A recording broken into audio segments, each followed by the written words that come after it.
తెలంగాణ శాసనసభ ప్రాంగణంలో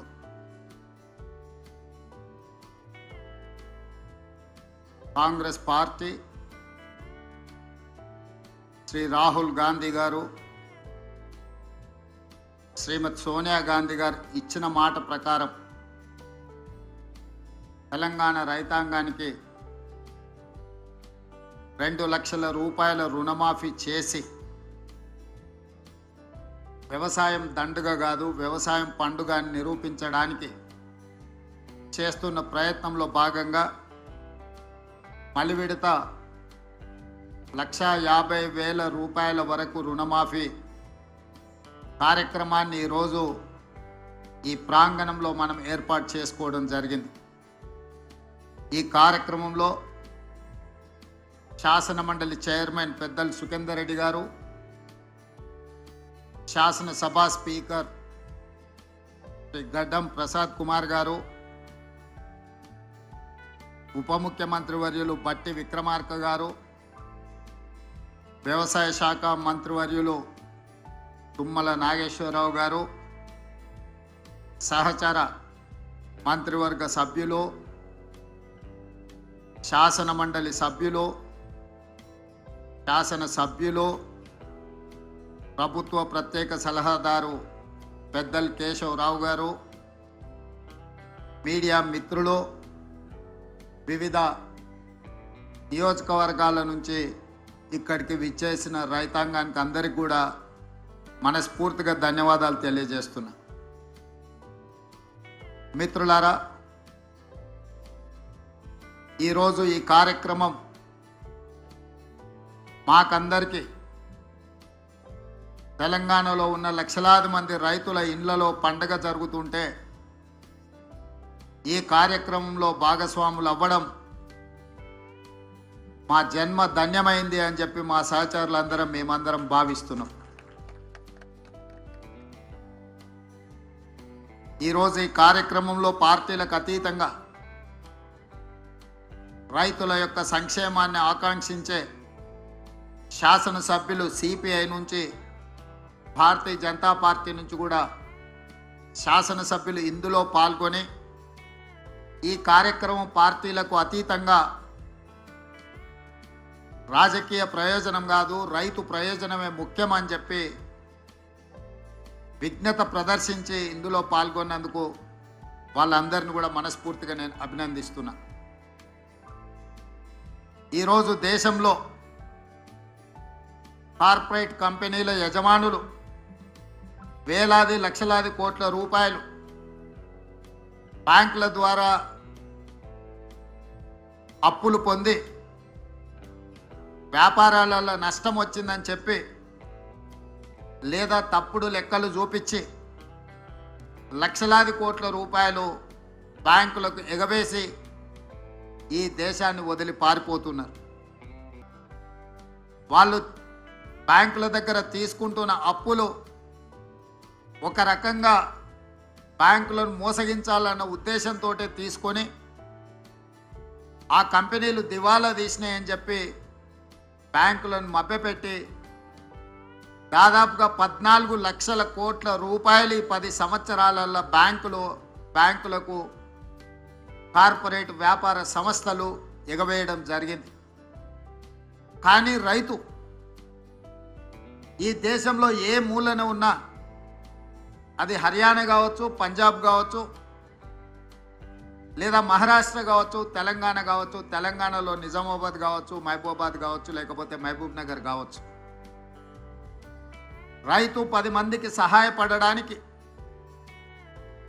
10 మందికి పట్టెడు అన్నం పెట్టడానికి, తన అప్పుల పాలైనా సరే తన వృత్తిని మానొద్దు, 10 మందికి ప్రయోజనం చేకూరాలి అని చెప్పి క్రాప్ లోన్ తీసుకొని వచ్చి పెట్టుబడిగా పెట్టి పంటలు పండిస్తే ఆ పంటలకు సరైన గిట్టుబాటు ధర రాకపోవడమో, పంట ఆశించిన మేరకు ఉత్పత్తి జరగకపోవడమో,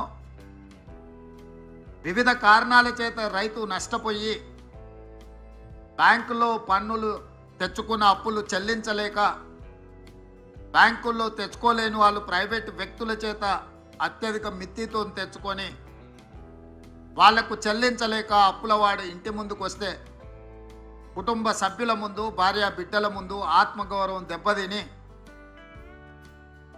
ఏ సొంత పొలంలో సిరులు బండాలి అని ఆలోచన చేసినరో అదే సొంత పొలంలో పురుగుల మందు తాగి ఆత్మహత్యలు జరుగుతున్న విషాదకరమైన సంఘటనలు ఎన్నో మనం చూస్తున్నాం. అందుకే మే 6, 2022 నాడు వరంగల్ ఆర్ట్స్ కాలేజ్ మైదానంలో మా నాయకుడు రాహుల్ గాంధీ గారి సమక్షంలో వరంగల్ రైతు డిక్లరేషన్ పేరు మీద ఏ రైతు కుటుంబంలో విషాదం ఉండకూడదు, వ్యవసాయం చేసే ప్రతి రైతు ఆనందంలో ఉండాలి, ఆర్థిక సంక్షోభంలో కూరుకుపోకూడదు, వాళ్ళను ఆదుకోవాలన్న లక్ష్యంతో 2 లక్షల రూపాయల రైతు రుణమాఫీ చేస్తామని ఆనాడు ఓరుగల్లు గడ్డ మీద నుంచే లక్షలాది తెలంగాణ రైతాంగానికి మాట ఇవ్వడం జరిగింది.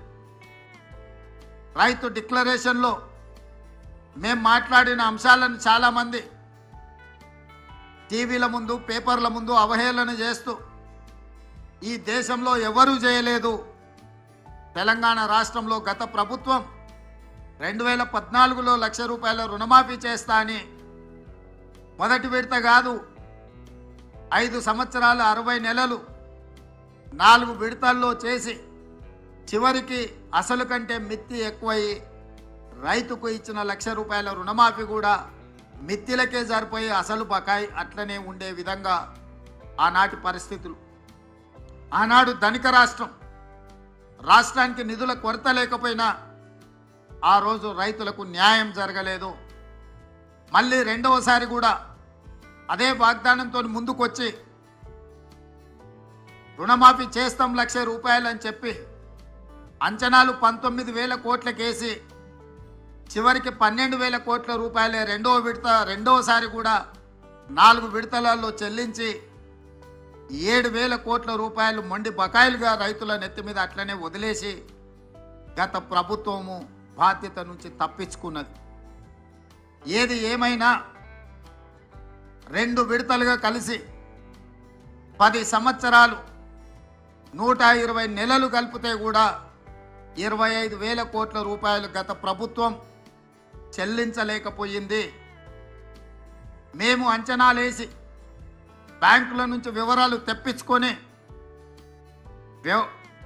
కమర్షియల్ బ్యాంక్సే కాకుండా అగ్రికల్చరల్ బ్యాంక్స్ నుంచి కూడా రైతులకున్న అప్పుల వివరాలు తెచ్చుకున్నప్పుడు 31,000 కోట్ల రూపాయలు దాదాపుగా లెక్క తేలింది.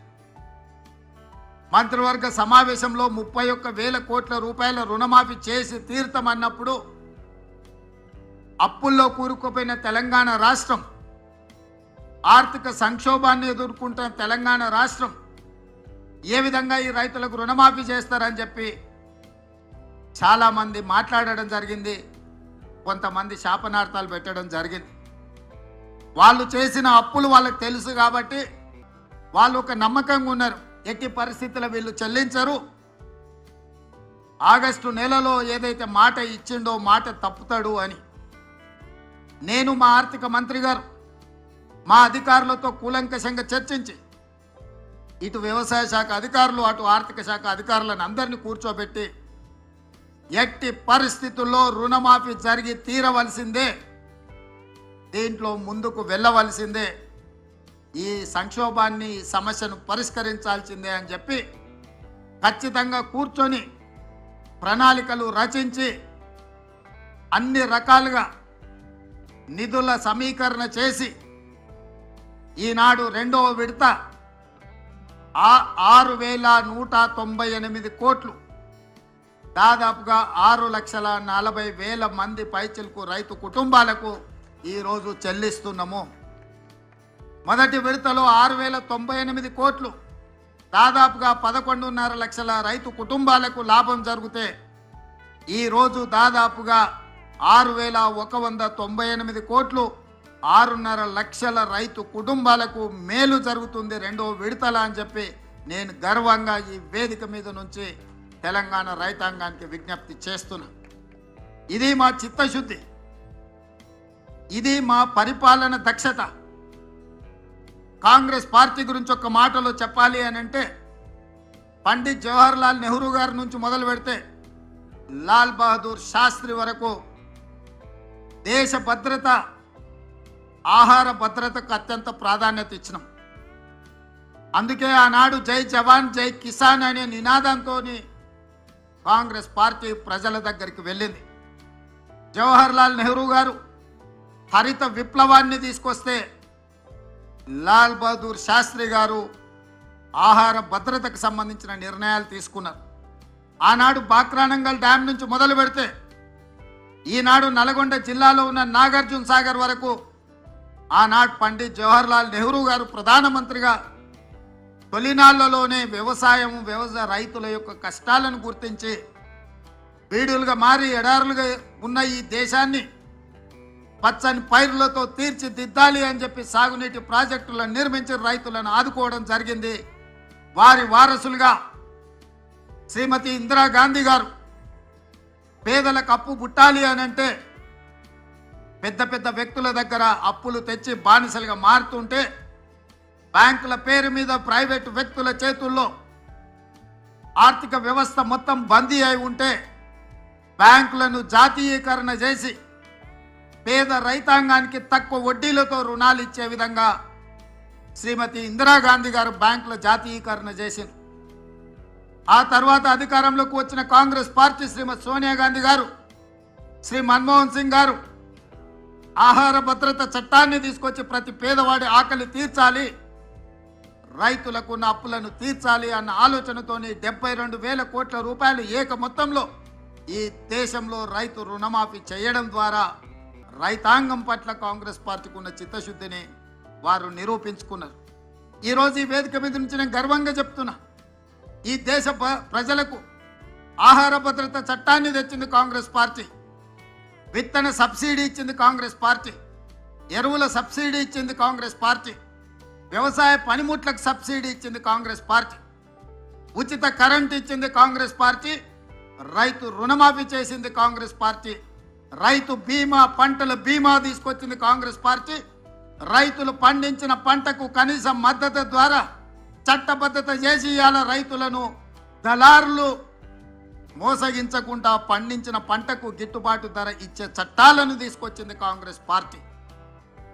వారి వారసులుగా ఈరోజు రాహుల్ గాంధీ గారు మేము సెప్టెంబర్ 17, 2023 నాడు తుక్కుగూడ రంగారెడ్డి జిల్లాలో రాజీవ్ గాంధీ ప్రాంగణంలో శ్రీమతి సోనియా గాంధీ గారు 6 గ్యారెంటీలను ఇస్తే ఆ 6 గ్యారెంటీలను అమలు చేయడానికి నా సహచర మంత్రివర్గ సభ్యులందరూ కూడా సంపూర్ణంగా నాకు సహకారాన్ని అందించి అండగా నిలబడ్డారు. కాబట్టి ఈరోజు మళ్ళీ 6,198 కోట్ల రూపాయలు రెండో విడత రైతు రుణమాఫీ ఈ వేదిక మీద నిలబడి నేను చేయగలుగుతున్నాను.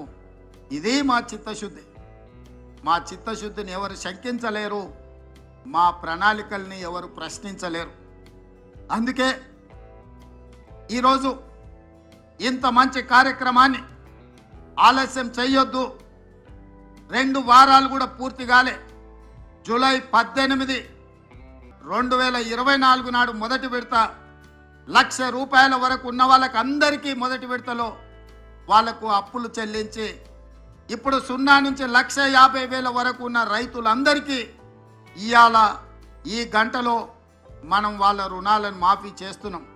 నెల తిరగక ముందే 0 నుంచి 1,50,000 వరకు ఉన్న దాదాపుగా 18 లక్షల మంది రైతుల రుణాలను మాఫీ చేసి మా చిత్తశుద్ధిని నిరూపించుకున్నాం. ఇక 0 నుంచి 2 లక్షల వరకు ఉన్న రైతు రుణమాఫీని ఆగస్టు నెలలో చేసి ఆగస్టు నెల రైతులకు దేశానికి ఎట్లయితే స్వతంత్రం వచ్చిందో, పరాయి పీడనలో విముక్తి కలిగిందో, బ్యాంకుల నుంచి అప్పు రుణ విముక్తులను చేసి స్వేచ్ఛ జీవులను రైతులను చెయ్యాలనేదే మా ఆలోచన. జూలై నెల, ఆగస్టు నెల చరిత్రలో లిఖించదగిన నెలలు. నేను ఒక్క మాట స్పష్టంగా చెప్పదలుచుకున్నా, 77 సంవత్సరాల స్వతంత్ర భారతదేశంలో ఏ రాష్ట్రం కూడా 31,000 కోట్ల రూపాయల రుణమాఫీ చెయ్యలేదు. ఈరోజు తెలంగాణ రాష్ట్రం మా ప్రభుత్వం చేసింది. ఇది దేశ చరిత్రలోనే రికార్డ్. ఈ రికార్డ్ రైతుల కోసమే చేసినాము, రైతులను ఆదుకోవాలన్న ఆలోచనతో చేసినాము. ఇవాళ మేము రుణమాఫీ చేసినామంటే ఎన్నికలు లేవు, మేము ఓట్లు అడగడం లేదు. ఎన్నికలు ఉన్నప్పుడు ఓట్లు అడిగినప్పుడు రాజకీయ పార్టీలు ఇట్లాంటి నిర్ణయాలు చేస్తాయి తప్ప రాజకీయ ప్రయోజనం లేకుండా రైతు ప్రయోజనం కోసం ఎప్పుడు జరగలే. కానీ మేము రైతు ప్రయోజనానికే ప్రాధాన్యత ఇవ్వాలన్న ఆలోచనతో ఏ ఓట్లు లేనప్పుడు, ఏ సీట్లకు ఎన్నికలు జరగనప్పుడు ఈరోజు ఈ కార్యక్రమాన్ని తీసుకోవడం ద్వారా రైతులకు అండగా నిలబడతామన్న విశ్వాసాన్ని మేము కల్పించదలుచుకున్నాం.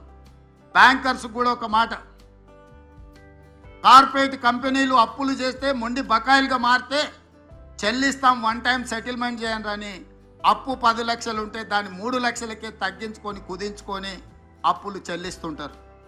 కానీ ఇవాళ రైతుల ఆత్మగౌరవం దెబ్బ తినకూడదు అని చెప్పి మా బట్టి విక్రమార్క గారు మేము ఆలోచన చేసి మేము వన్ టైం సెటిల్మెంట్ అడగలే, ఫుల్ టైం సెటిల్మెంట్ చేసినాం. మీకున్న మొత్తం ఒక్క పైసా తగ్గకుండా మీ ఖాతాలు వేసినాం. ఇవాళ 7 లక్షల కోట్ల రూపాయలు రాష్ట్ర ప్రభుత్వం మీద అప్పుల భారం మోపిన్రు పోయిన ప్రభుత్వం. వారు చేసిన అప్పులకి ఈడున్న పాత్రికేయ మిత్రులకు, నా సహచర శాసనసభ్యులకు తెలవాలి. 6 నెలల్లో మన ఆర్థిక మంత్రి బట్టి విక్రమార్క గారు పోయినాయన చేసిన అప్పులకు 43,000 కోట్ల రూపాయల మిత్తి కట్టిండయా.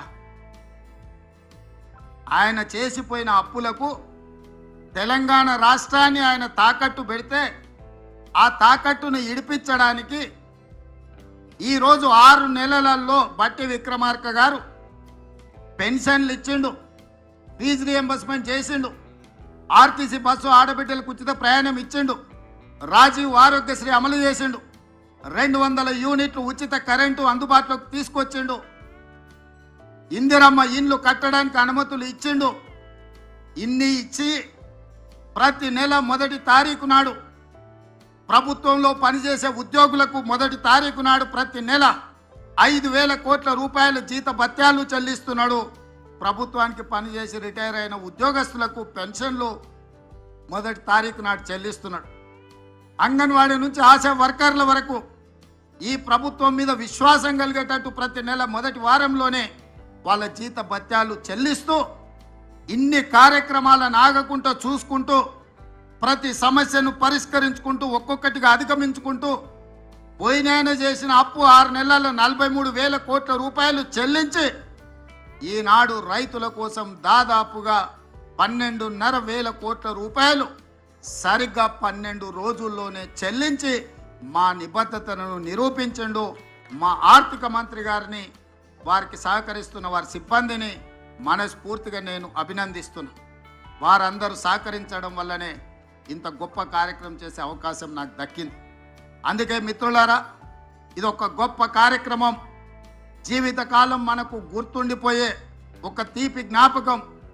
రైతాంగం ఆత్మగౌరవంతో తలెత్తుకునే కార్యక్రమం ఇది. అందుకే ఈ కార్యక్రమంలో పాల్గొన్న మీ అందరికీ, ఇక్కడికి వచ్చి ఇంత మంచి కార్యక్రమంలో పాల్గొని మమ్మల్ని ఆశీర్వదించినందుకు, అండగా నిలబడ్డందుకు మీకందరికీ మనస్ఫూర్తిగా కృతజ్ఞత తెలియజేస్తూ సెలవు తీసుకుంటున్న మిత్రులారా.